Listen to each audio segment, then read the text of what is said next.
Kristu inkosi. Jesu Kristu inkosi. Ngibingelele umfundisi uTshali, ubaba sinabo namhlanje insizwa,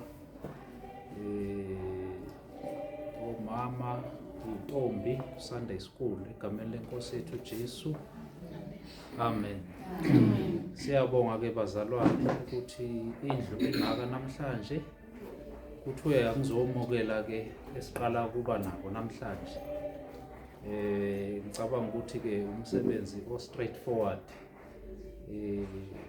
mhlambe nje ungavela uphelele ekutheni siyanamukela bazalwane, kepha ke ngenxa yokuthi sisenkonzweni siyathanda ukuthi nonke nizizwe namukelekile. Siyanamukela ngempela, siyathokoza ukuba nani enkonzweni ibandla ke sililo. Ngicabanga ukuthi ke senilishilo niyalazi kusentabeni endlu kaJehova kuyabonelela. Le ibranch ke yase Johannesburg khona bathi Soweto. Ibranch yase Soweto okuyiyona kuphela ke ibranch esekhona eJohannesburg okwamanje. Ikomkhulu lethu ke lise Richards Bay lapho siholwa khona umholi wethu umpostoli ubaba uNtsibande. Nizwile nje ezazisweni kukhulunywa ngokuthi siyakhona ke inkonzo yethu kaJuly le esiya kiyo.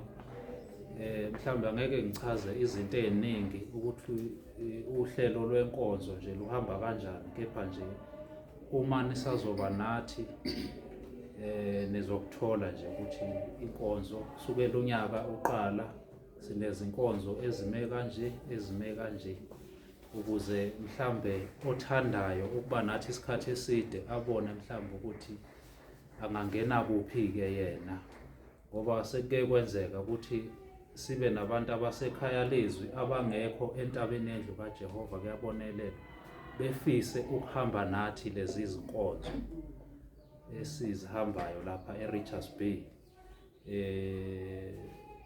Sinezinkonzo zomama ke, ngiyabona kunomama abasha ezizoba ngoSeptember. Mhlambe uma usekhaya lezwi ufisa ukubandakanyela kanye nomama entabeni endlu kaJehova eRichards Bay, mhlambe ke ungabe uqala ulungisa mhlambe lokho uma ile kaJuly sigejile. Kepha ke okukhulu ukuzokwamukela esiqala ukuba nabo namhlanje. Siyabonga kakhulu baba ukunene ukuthi uze nomndeni wakho ukuzohlanganyela kanye nathi namhlanje. Angazi mhlambe khona bebezibuza ukuthi ubaba uMnyelelo uhlaze ehamba yedwa nje. Angikaze ngiyibuze, sengiqala ukubuza namhlanje ukuthi hawu kanti ubaba ukunene unomndeni ongaka. Siyabonga ke baba ukunene ukuthi ulethe umndeni wakho wonke la nawe ukhonzela khona. Sinaye ke ubaba ukunene umndeni wakhe amasonto nje amaningi sesize saba ndawonye impela nje ikhathi eziningi. Siyabonga ukunibona nani, sibonge ke ukuthi livelile leli thuba lokuthi ke nize ngapha. Siyabonga kakhulu, sibonge ke nomfowethu waseNkandla. Hayi siyabonga mfowethu, siyambonga noNkulunkulu ukuthi lokho akakusiza kikho siyakubona ngempela uma ukhuluma. Baningi ke akabacaphuna uNkulunkulu lapha babegogobele khona, lapha babelibele khona. Nathi singabanye babo ababelibele ezintweni zasezweni. uNkulunkulu ke wafika wasicaphuna, wasitakula lapho. Izwi ke engingathanda ke ukunamukela ngalo lilapha ke encwadini yamaHubo 122.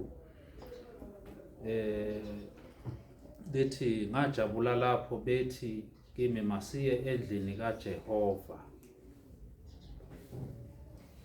lapho imindeni yonke ikhuphukela khona.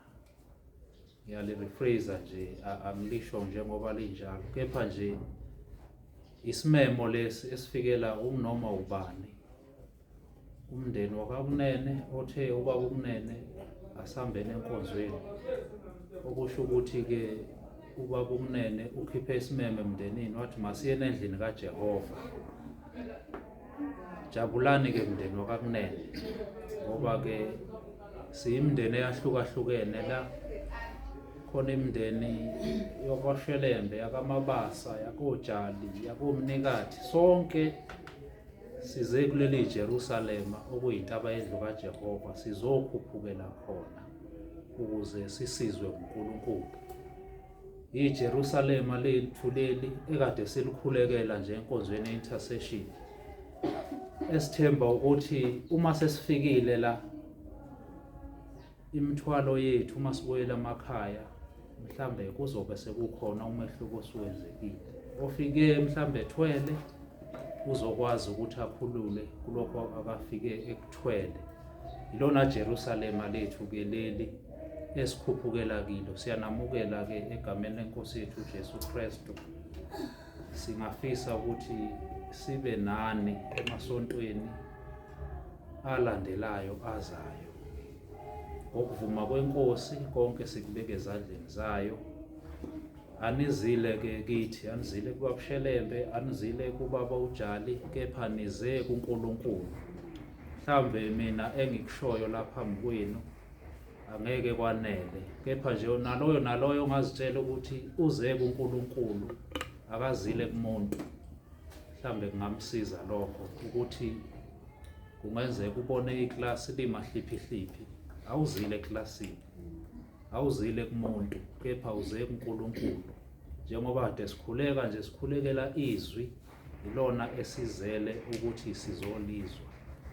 Uma nje konke lokho singakubamba sonke, owafika kudala, osekhaya lezwi, osentabeni, asizile kumuntu, size kuNkulunkulu. uJesu Kristu inkosi.